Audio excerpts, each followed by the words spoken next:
Every renovation is a negotiation with the past, usually involving nothing more sinister than outdated drainage or lead-based paint. However, some legacies don't want to be negotiated with. They want to be ignored.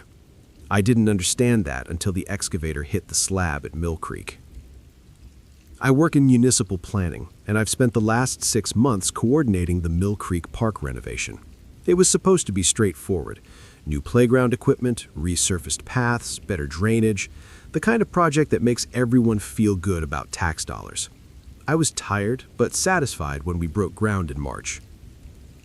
We found the tunnel entrance on a Tuesday. The excavator hit something solid beneath the old sandbox, not a water main or electrical conduit, a concrete slab with rusted hinges along one edge. The crew foreman called me over, and I remember standing there in the morning heat, staring at what was clearly a sealed hatch. It looked deliberately poured over, thick concrete with rebar reinforcement. Someone had wanted it shut. I pulled the park records that afternoon.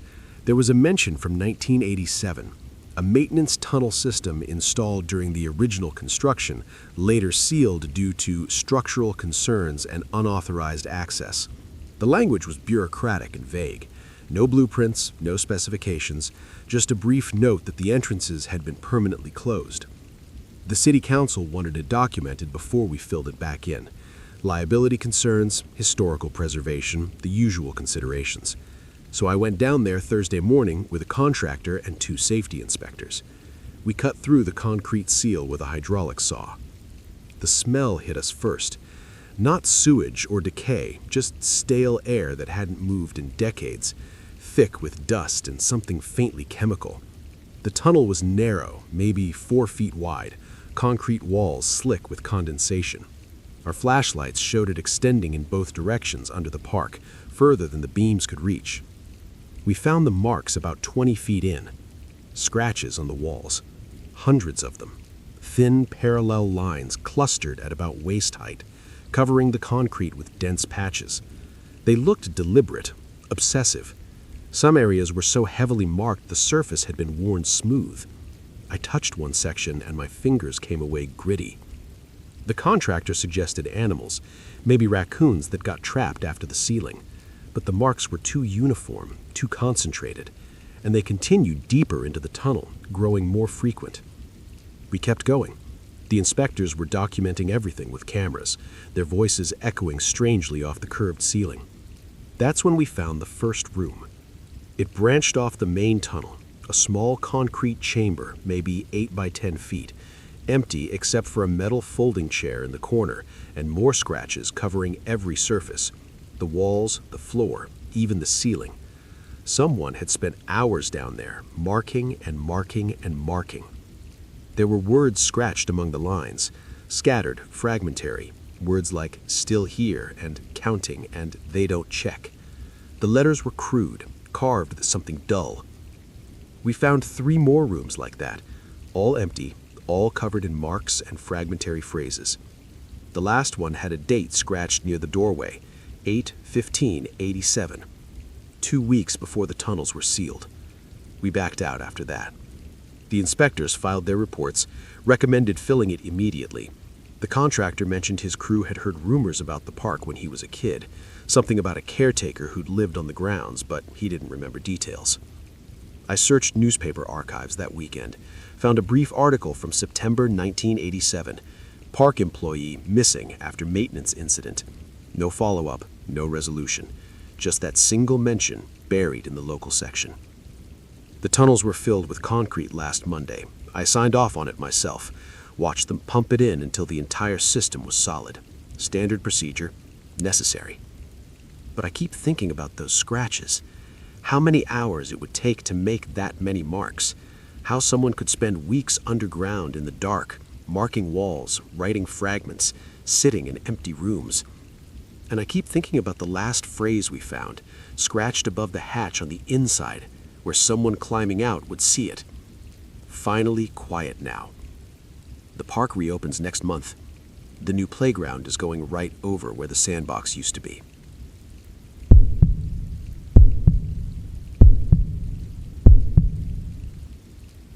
We've traded our privacy for a digital trail, a breadcrumb map of every grocery run and commute we make. I always viewed it as a nuisance, a corporate eye watching my every move for the sake of an insurance discount. I didn't realize that one day, that trail would be the only evidence that I'd become a stranger to myself. I worked tech support from home, and I hadn't slept properly in weeks when this happened. Anxiety had been eating at me since the layoffs started at my company. I was exhausted in a way that made everything feel slightly unreal. I grew up 3 blocks from Riverside Park, moved away for college, came back last year when my lease fell through. The park hadn't changed much. Same rusted swings, same cracked basketball court, same wooden bench near the oak tree where I used to sit after school. That Tuesday, I went there around 4 in the afternoon. Just needed air, needed to be somewhere that wasn't my apartment. I sat on that bench with my phone, scrolling through nothing, and I must have dozed off. I woke up to someone shaking my shoulder. It was getting dark, not night yet, but that heavy blue dusk where streetlights flicker on. A kid was standing over me, maybe 10 or 11, wearing a blue jacket. "You okay, mister?" I sat up, disoriented. Yeah, sorry, I fell asleep." "You should go home," he said. "It's late." I checked my phone. 6:47. I'd been out for almost 3 hours. The kid walked away toward the basketball court where 2 other kids were waiting. I heard one of them laugh. I stood up, stretched, and headed home. Felt embarrassed more than anything. That night, I couldn't shake this strange feeling, like I'd forgotten something. I kept trying to remember the dream I'd had on that bench, but there was nothing, just a blank space where those hours should have been. The next day, I went back to the park. I don't know why, I wasn't planning to. My legs just took me there during my lunch break. The same 3 kids were playing basketball. When they saw me, they stopped. I waved awkwardly, kept walking, but as I passed, I heard one of them say, "That's him." I turned around. They were staring at me. "You okay?" I asked. The kid in the blue jacket, the one who'd woken me, stepped forward. "Where'd you go yesterday?" "What do you mean?" "After you left, where'd you go?" "I went home," I said. One of the other kids, a girl with a ponytail, shook her head. "You didn't go toward the street, you went into the woods. There's a line of trees at the edge of the park, thick enough that you can't see through them. Beyond that is a drainage ditch and a fence. I'd never gone back there, not even as a kid." "I didn't go into the woods," I said. "We saw you got up and walked straight in. We thought you were like sleepwalking or something." My stomach dropped. What time was this? "Right after you woke up," the girl said. "Like 6:30. You talked to Eric, then you stood up and walked into the trees. We waited to see if you'd come back out, but you didn't." I looked at the kid in the blue jacket. "Eric." "I woke up at 6:47. I checked my phone." Eric's face went pale. "No," he said. "I woke you up at like 5. It was still light out." I felt cold. "That's not possible." "We saw you leave," the girl insisted. "We all saw it." I didn't argue. I just walked away. My hands were shaking. That night, I checked my phone's location history. It's something my insurance app tracks automatically. From 4 o'clock to 5:12, I was stationary at the park bench. At 5:12, my location jumped half a mile northwest, to the woods behind the park. For exactly 93 minutes, my phone was deep in those trees, not moving, just sitting there. At 6:45, my location jumped back to the bench. 2 minutes later, I texted my mom that I was heading home. I don't remember any of it. I haven't gone back to the park. I keep thinking about what Eric said, that I stood up and walked straight in, that I didn't hesitate, like I knew exactly where I was going. I don't know what I did in those woods, but sometimes, late at night, I get this feeling, like I'm forgetting to do something, like there's somewhere I'm supposed to be, and I have to fight the urge to go back.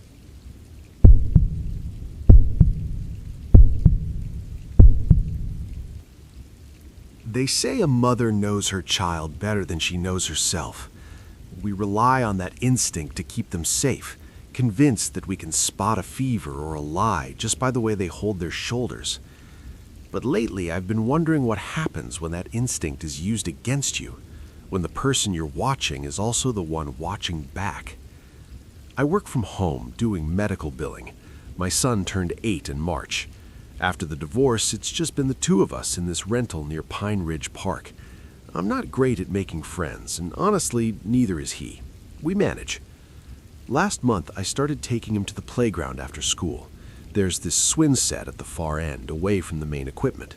He likes it there, quiet. I'd sit on the bench with my phone while he swung for 20, 30 minutes. Same routine, 4 days a week.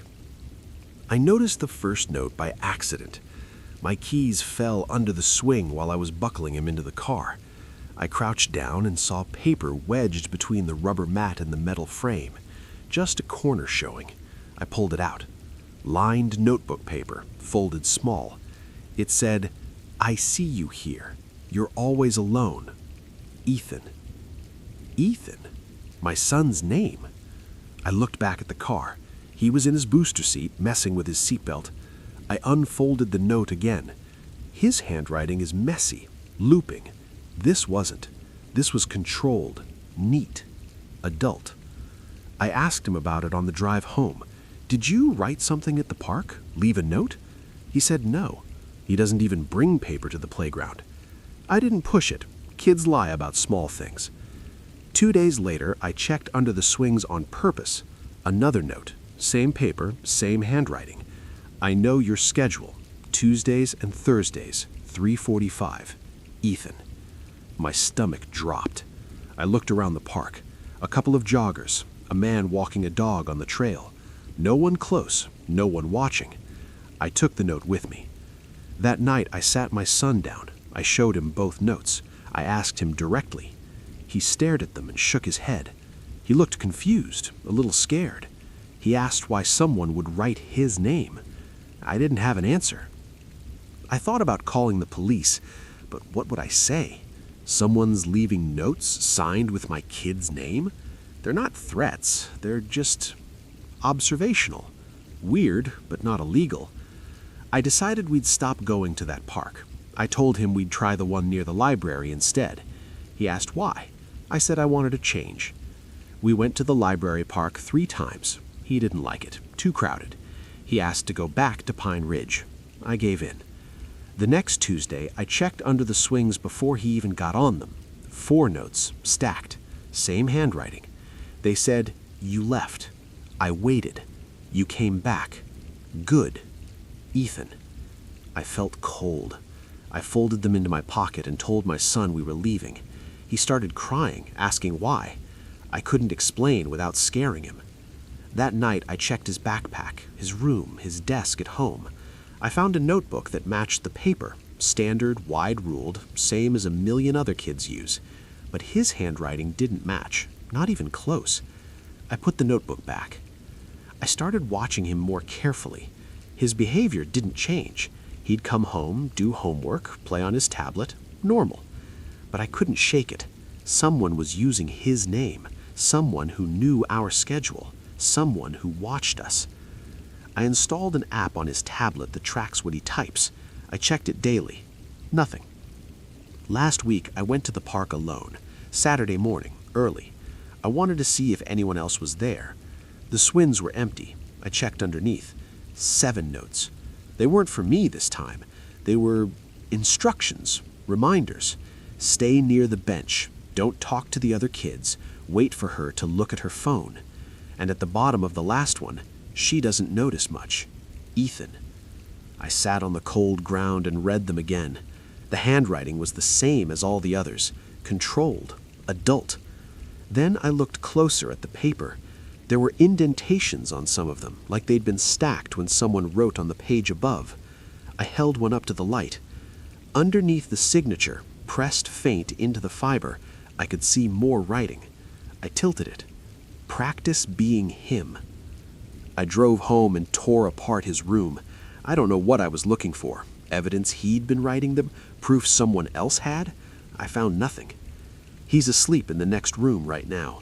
I've been sitting here for 2 hours looking at those notes spread across the kitchen table. I keep coming back to one detail. The app on his tablet. It tracks words, not handwriting. And my son hasn't asked to go back to the park in 5 days.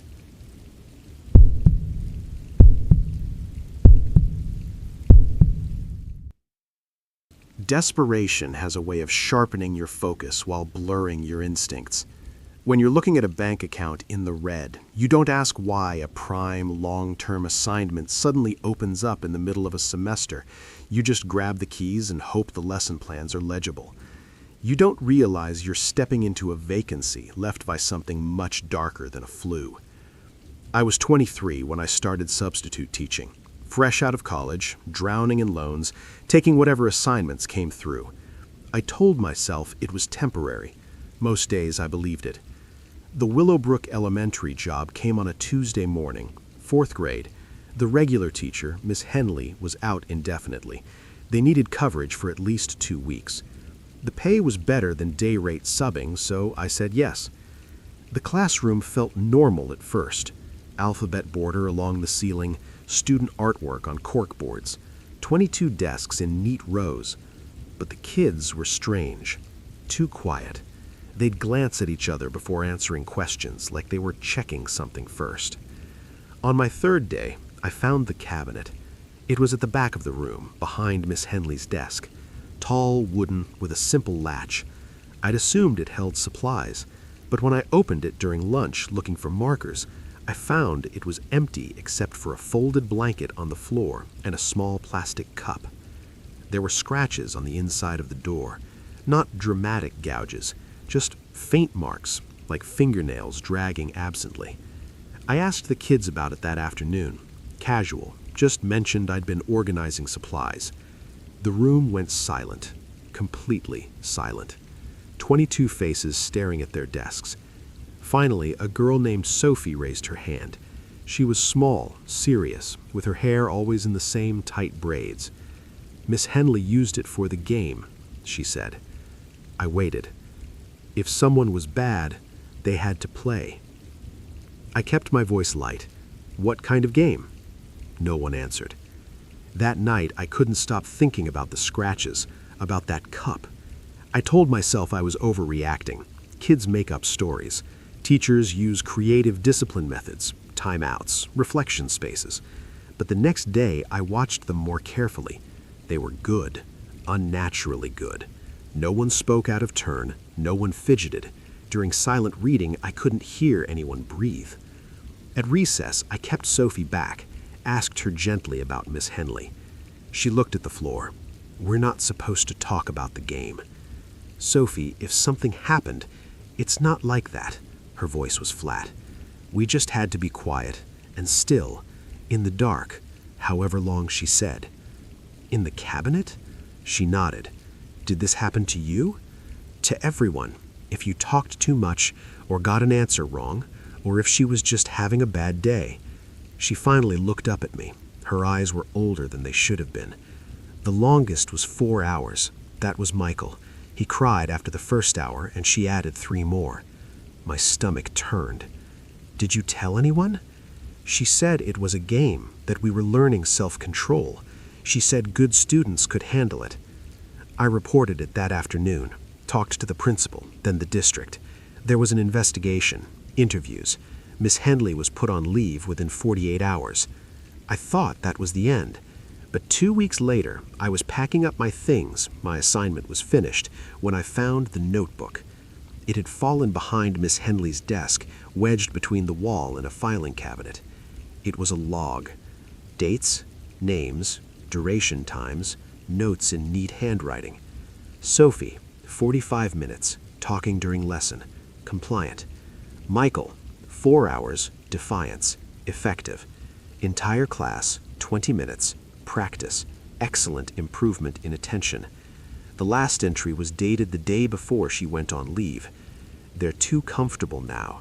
Need to remind them it can always come back. I stood there holding it, and that's when I realized what had been bothering me about the kids. They weren't relieved when I told them Miss Henley wasn't coming back. They were waiting.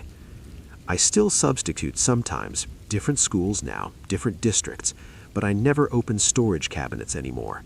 And when a classroom is too quiet, when kids are too still, I find myself looking for scratches on doors, wondering what games someone taught them and whether they're still playing.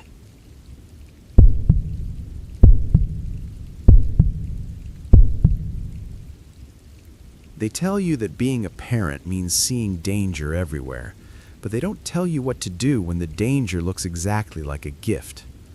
Usually, I'm the one who assesses the risk and calculates the cost.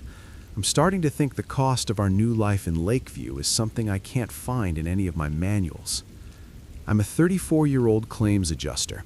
I work from home most days. My daughter just turned 6. We moved to Lakeview 3 years ago because the neighborhood seemed safe. Quiet streets, good schools, the kind of place where kids still play outside. The playground sits at the end of our block, tucked between 2 rows of oak trees. It's small, just swings, a slide, some monkey bars. My daughter goes there every afternoon after school. On Thursday morning, I took her to the bus stop like always. When I walked back past the playground, I stopped. There was a new structure in the center of the play area, a climbing tower, bright primary colors. It hadn't been there the day before. I stood there for a moment, confused. No construction vehicles, no equipment, no tape or barriers, just this tower, fully assembled like it had always been there. That evening, my daughter ran straight to it after school. I watched from the bench while she climbed. The structure seemed fine, sturdy, professional, but it couldn't shake the strangeness of it. I asked the other parents at pickup the next day. No one knew anything. Maria, who lives 2 doors down, said she'd walked her dog past the playground at 11 the night before. She didn't remember seeing it. I called the parks department. They had no record of any installation, no permits, no scheduled work. The woman I spoke to sounded genuinely confused. That weekend, I went back to look at it more carefully. The bolts were clean, no rust, no weathering, but the ground around the base posts was disturbed, loose dirt, like it had been dug up and packed down quickly. I knelt and touched the soil. It was still soft. There were no footprints, no tire tracks, nothing to suggest how it had gotten there. My daughter loved it. She went every day. Other kids started using it too. Parents took photos. It became a fixture. But I kept thinking about it. One night I couldn't sleep. I got up around 2 in the morning and walked down to the playground. The street was empty. No lights in any windows, just the hum of a distant car on the main road. I stood at the edge of the playground and stared at the tower. In the dark, it looked different. The colors were muted. The angles seemed wrong somehow, too precise. I walked closer. That's when I noticed the smell. Faint, chemical, like fresh paint or sealant, but not quite. Something underneath it, something organic. I crouched near one of the base posts and looked at the ground. There were marks in the dirt, thin lines, dragging patterns. I pulled out my phone and turned on the flashlight. The marks led away from the tower, toward the tree line. I followed them for a few feet, then stopped.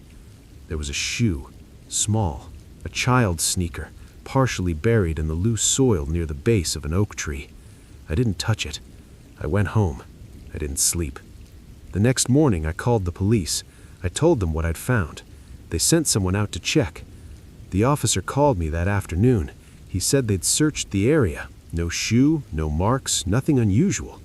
He suggested I'd been mistaken, maybe seen some litter in the dark. I went back that evening. The ground was smooth. The marks were gone. But the smell was still there. My daughter still plays there. I watch her every time. I've tried suggesting other parks. She doesn't understand why. Last week, I was at the playground after dark again. I don't know why I keep going back. I saw someone standing near the tower. Just standing, not moving. I called out. They didn't respond. I started walking toward them, and they stepped behind the structure. When I reached it, no one was there. But I found something on the ground. A work glove, stained. The fingers were stiff. I left it there. I don't know what to do. The structure is still there. The kids still play on it. No one else seems concerned. But sometimes, late at night, I hear sounds from that direction. Rhythmic, metal on metal, digging. I checked the city records again last week. Still no permit. I asked Maria if she remembered what the playground looked like before the tower appeared. She looked at me strangely and said she couldn't remember it ever not being there.